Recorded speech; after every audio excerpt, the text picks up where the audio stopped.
The Twins have a strong weekend, then win the opener over the Oakland A's at the Coliseum. Let's break it all down on today's episode of Locked On Twins. You are Locked On Twins, your daily Minnesota Twins podcast, part of the Locked On Podcast Network, your team every day.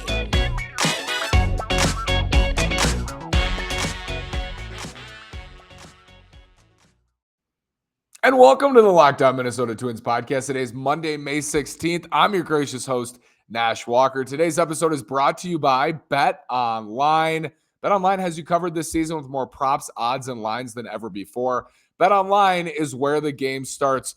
Again, I'm Nash Walker. I've been writing at Twins Daily for over 2 years, been hosting this podcast for over 2 years. This is season 4 at Twins Daily. This is season 3 on the podcast. If you're wondering, where have I been? Why haven't you heard from me? I graduated from college this weekend, and now, if you're wondering, watching on YouTube, where are you? What's going on there? It doesn't look like a background that is usually behind you. I am at a hotel in New Mexico because I'm heading to Palm Springs. I have a play-by-play position this summer with the Palm Springs Power in California. So I'm on the road, left straight from school, going straight to California. This is what they say you should do when you're 22. Just let it rip. But we're back today, and I'm not going to stop. So if you're wondering, are these going to stop now that I have this play-by-play job? No, I will continue on with the podcast. You will get these from me throughout the Twins season, a Twins season that so far we're cautiously optimistic about. The Twins are 21-15 after a tough sweep at the hands of Houston at Target Field. They come back. They win 2 out of 3 over Cleveland. We're going to talk about Byron Buxton's playing time today. Yes, it's been a hot topic. We're going to talk about Royce Lewis. We're going to talk about the Twins bullpen. We're going to talk about Jose Miranda. We're going to talk about the Twins defense. A lot to cover on today's episode. And I do want to start with the biggest debacle of the weekend, the reaction to Byron Buxton sitting Saturday's game and not pinch hitting in the 10th inning with Emmanuel Clase on the mound for Cleveland, 2 outs, runner on second. Nick Gordon struck out and the game finished. Let me start with this. Byron Buxton played 61 games last year. I think people think of a position player way differently than a pitcher. So if you have a pitcher who threw the equivalent of 61 games for a position player, which is, what would we even say? 50 or a starter who threw 50 or 60 innings because of injury, maybe even 40, 50 innings because of injury. Are you going to run up and freak out because that starter, they skip a start for that starter in the next season? Byron Buxton needs to work his way up to 130, 140 games. It would be amazing for him to play that many games this year. He played 61 last year, and it's not like he's been anywhere near healthy so far this season. He's already dealt with a hand problem, a knee problem, a hip problem. It's ramping up. It's just like a pitcher. And I know we think of it differently because it's an arm or a shoulder, an elbow. You should think of it the same. He hasn't played over 100 games since 2017. And he really hasn't come close since 2017. Major shoulder surgery in 2019. 2020 is a shortened season. He played 40-something games and missed, game 1 of the playoffs, pinch ran with a concussion in game 2 of the playoff series against Houston. 2021 played 61 games. And this year has already been banged up. I think he missed 18 of their first 30, started in 18 of their first 30 games this year. I don't understand why it's so crazy that he's getting days off. You should not be surprised. You should not be upset that Byron Buxton is getting days off because he's ramping up. And yes, it does matter that he gets warm quickly on the bench and just goes out there for a pinch hitting appearance. I get it. I want to see Buxton in that spot too. I sit here and have a spreadsheet for every single series. I know these games matter. I'm not saying these games don't matter. And Rocco Baldelli in the front office know these games matter too. It's about protecting your best player. And the kid gloves comment, if Buxton had played even 100 games last year, I would say, yeah. They're being too cautious. He played 61 games, and has already been really banged up so far this year. We're lucky he's not on the injured list right now. And there's argument that he should be on the injured list with the knee that keeps flaring up. He's going to get days off. And hopefully he plays the rest of this series and gets the off day on Thursday. Saturday was a setup off day with Shane Bieber on the mound. Totally fine with him getting that off day.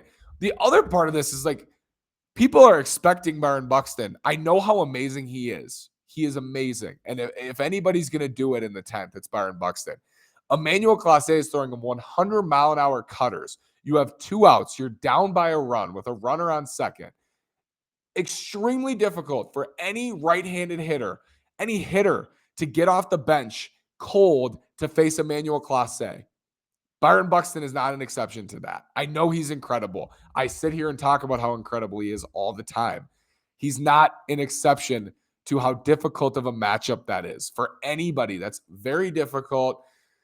Should they have given him a chance? It wasn't going to happen. It just wasn't going to happen. It's not worth getting upset over. We have to accept it. I've accepted that this is going to happen. It's frustrating. Like, I see the starting lineups and he's not in it. The team is much worse without Byron Buxton. We know this. This is nothing new. The team has a much better chance to win when Byron Buxton is in the batter's box, when Byron Buxton is in center field, when Byron Buxton is on the bases, when he's playing. The Twins have a much better chance to win. They won the series. They won 2 out of 3. That was the goal here. You win series wins over your division opponents. I didn't get it. I mean, I got it, but I didn't really get it. I mean, I don't know why it was such a surprise to everybody that he was sitting there in the 10th. I don't know. I mean, it's just a reality that's going to happen this year. Let's talk about Royce Lewis, because the future hopefully is filled with a ton of success from both Royce Lewis and Byron Buxton. First, I want to tell you about BetOnline. Our partners at BetOnline continue to be the #1 source for all your betting needs and sports info. Find all the latest odds, news, and sports developments, including this year's basketball playoff, Major League Baseball scores, fights, and even next season's NFL futures. BetOnline is your continued source for all your sporting wagering information, from live betting to playoffs, esports, and more. Head to the website today or use your mobile device to learn more about the trends in action. BetOnline is where the game starts. Again, go to betonline.net. It is the #1 source for all your betting needs and sports info. Find all of the latest odds, news, and sports developments at betonline.net. Thank you, BetOnline, for sponsoring this episode of Locked On Twins and for your consistent support of Locked On Twins. Royce Lewis, this is like the biggest storyline on the Twins right now, has come up and he's played well. He was 1 for 3, walked, doubled tonight, hitting .286 with a .306 on base, slugging .457, a 3% walk rate, 14% strikeout rate, and 36 plate appearances. It's 36 plate appearances. Jose Miranda is really struggling, and I want to link these two together because they kind of came up together. They're 2 of the best 3 hitting prospects in the Twins system, with Austin Martin being the 3rd in whatever order you prefer. I would go Lewis, Miranda, Martin at this point, but this is difficult. If Royce Lewis was Jose Miranda, if they were flipped in their positional flexibility and also their injury history, I would say that Royce Lewis was going to stay up with the Twins. If he had consistent time at third base, consistent time at second and first, it would be a perfect spot for him to stay. But because he's only really played shortstop, and because even with the Saints has only played shortstop because the Twins wanted to get him as many reps as possible at short, he's not in a position, literally in a position, to stay when Carlos Correa returns. This is a first-place team. I know Royce Lewis is an incredible athlete and can probably play a strong third base or even a strong left field or right field, but he hasn't played it. He hasn't been out there, and it seems really, really, really aspirational to just put him there and hope for the best for a first-place team right now. A team that's playing pretty good baseball. They've won 3 out of their last 4, swept by the Astros, but still in first place by 3 games. That's a tough sell. I think that's a tough sell. But Twins fans want to see Royce Lewis. I want to see Royce Lewis. He looks like he's ready to go. He looks confident defensively, offensively, looks really, really good right now for the Twins. So it's a difficult decision. I don't think Jose Miranda is a difficult decision. I think, offensively, he doesn't look overmatched in the sense that he's striking out a ton, but he looks overmatched in that he's guessing. And he, is making too much contact, too much weak contact. He's not driving the baseball. He feels like an auto out when he goes to the plate. I go back to this you can look at the numbers as much as you want, and I do, and I always look at the numbers every single day I wake up. It's like the first thing I do is I look at the numbers and I look at the trends.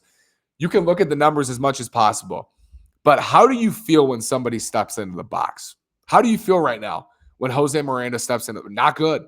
Not good right now.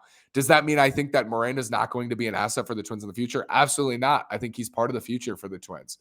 It's just a tough start, and this is what happens sometimes to even prospects who ranked at AAA, and I was someone who thought he would step right in and be a contributor. That hasn't been the case so far. I think you send him back to AAA. It sucks, but I think you do. And maybe that's an opportunity for Royce Lewis to get some reps at third base with Gio Urshela over there as well.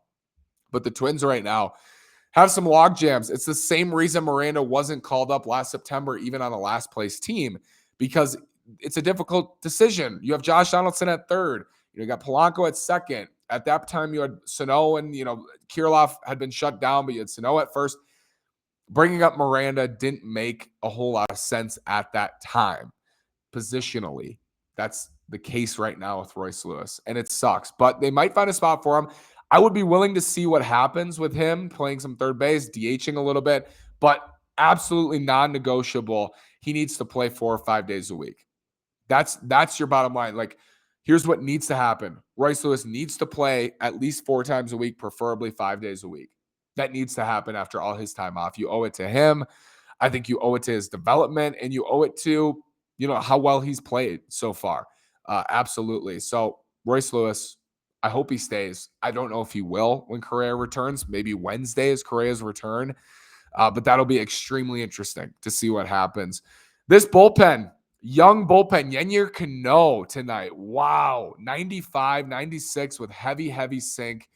Griffin Jax was good in 2 innings. Yohan Duran has bounced back after a couple of tough outings. And they're mixing in with veterans who are, not looking super pretty in Emilio Pagan, but getting it done. And Tyler Duffy has been outstanding his last 7 outings. Closed the game tonight in a close game. Got the save against a bad Oakland team. But the middle of their lineup against Ramon Laureano, Seth Brown, they're better hitters, probably their best hitters in the middle of that lineup. So, tip your cap to Tyler Duffy as well. But it's been the young guys. Yennier Cano, Griffin Jax, Yohan Duran. I want to talk about those guys after this word from Built Bar. Built Bars are delicious. Imagine dipping your finger into that plastic tub of birthday cake frosting and then opening your eyes and realizing that was only 150 calories and 16 grams of protein. That's what it's like to eat a birthday cake puff from Built. I just received my birthday cake puffs, and I've never had anything like this before. They're available right now, and we can't promise that they'll be there tomorrow. So go get them at Built.com. Use promo code LOCKED15. Go to Built.com. Use promo code LOCKED15. Thank you, Built Bar, for sponsoring Locked On Twins. Again, go to Built.com. Get your birthday cake puffs now. Use the promo code LOCKED15 at Built.com. Yennier Cano. Man, he looks like he's going to step right in, doesn't he, into this bullpen. I mentioned 95, 96, his stuff. I wasn't aware of his game. Yennier Cano. I hadn't watched him pitch a whole lot. I followed him through the minors, but I knew he had good stuff. I didn't know he had a sinker like that. Like, his sinker is heavy. And when I say heavy, that thing runs all around the zone. That thing runs away from lefties and runs in on righties. That thing's going to break some bats. And his slider looks like a weapon too. Yennier Cano generally looks like a weapon for the Twins. I think he could absolutely settle into a 6th, 7th inning role right now, hopefully work his way up the totem pole in the bullpen, a la Griffin Jax so far. Yennier Cano, exciting stuff. I'll be excited to watch him pitch again. I thought he was great tonight. I thought he was great through strikes, mixed in his changeup, looked like a good pitch as well. But you're looking at 95, 96 with heavy sink and a hard, sharp slider, high spin from the right side. If he can throw strikes, he's going to be good. It's as simple as that with Yennier Cano. Also big on the mound. Twins like big pitchers, or at least have a lot of big pitchers, and Bailey Ober and Cano and Duran. I think that adds another element of a dominant feeling on the mound. Cano's going to get a ton of ground balls, hopefully, with that sinker if he locates it well at the bottom of the zone. And we'll get swings and misses too with the slider and the change to lefties. Match him up against mostly right-handed hitters, but Yennier Cano could join Jax Duran and then eventually Jorge Alcala, and into the future Jorge Alcala as well, in a young Twins bullpen. It's exciting. Twins outfield defense has been exciting as well. Nick Gordon's made some great plays. Gilberto Celestino, of course, Byron Buxton, Max Kepler, Trevor Larnach is returning soon. He's made a couple great throws from left field to gun down some runners. Twins came in today tied for first in defensive runs saved in all of baseball with the Houston Astros, and they were second in outs above average. So the outfield defense, the eye test checks out. Their infield is dead last in outs above average, but I think Luis Arraez has a lot to do with that at third base. He hasn't played there in over 3 weeks and has been just about okay at first. So the defense has been good, I think, and the outfield defense has been great, and the numbers check out on the outfield, not as much on the infield. Trevor Larnach mentioned Carlos Correa nearing returns. Correa maybe Wednesday, if not Wednesday, after the off day Thursday, could be Friday in Kansas City. I would bet it'll be Friday in Kansas City. And then Trevor Larnach's going to come off the injured list as well. I would not be surprised, depending on the matchup, if both Larnach and Correa are in the lineup Friday. And that's really exciting because things were looking really grim a week ago with Larnach going on the IL and then Correa, they thought his finger was broken. Now both these guys could be back by the weekend in KC. Also worth noting, the Royals did lose tonight in extras to the White Sox at home, but they have, I think, 6 games in 5 days. They have a doubleheader tomorrow, and then they have another game with the Sox, and then another game with the Sox, and then they got to play the Twins for 3. Twins their schedule is so light right now, and they could also get some help from a depleted Royals team, or at least a fatigued Royals team this weekend. First order of business is winning this series with Oakland, maybe sweeping this series with Oakland. I want to finish today with Jorge Polacco, because as much as I talk about him, and I do talk about him, it still feels like it's not enough. Jorge Polacco gets the Twins on the board tonight with an RBI single. Byron Buxton also had an RBI single. 173 weighted runs created plus with runners in scoring position in 2021 for Jorge Polacco. Entering tonight was hitting 345 with runners in scoring position. The last year and now the start of this year, there's some great hitters in this lineup. When this lineup is healthy with Carlos Correa and Byron Buxton and Luis Arraez against right-handed pitching, I don't know if there's someone I want more in the box with runners in scoring position than Jorge Polacco. I'm so confident he's going to give you a good at-bat every time with runners in scoring position. And a lot of times he drives in those runs. Like, that's what he's done. And he's been so great in those spots for the Twins. Gets them on the board. He's been awesome in May. Just quietly awesome. Quietly. 2 days ago, I tweeted the 3rd highest OPS in May in the American League, minimum 50 plate appearances, behind Aaron Judge and Yordan Alvarez. Jorge Polacco had 1,000 OPS in May. He's been awesome for the Twins. Over a year now has been awesome for the Twins. That's great to see. Thanks for rejoining me. Thanks for staying flexible with me. Like, subscribe, comment. Love to read from you and hear from you. Thank you for listening to this episode of Locked On Twins. Like I said, we're on our way to Palm Springs, so I'm going to do my best here this week. I'm going to settle in there. We're going to get there Wednesday, going to settle in by the end of the week. Thank you for making Locked On Twins your first listen every day. And I'll make your second listen Locked On MLB. Paul Francis Sullivan. Please call him Sully. Brings you his unique perspective on the major leagues past and present. It's free and available wherever you get your podcast. Thanks again for listening. Have a great day. Like, subscribe. Follow me on Twitter at NashWalker9. Follow the show at Locked On Twins. Go Twins. That's 3 out of their last 4.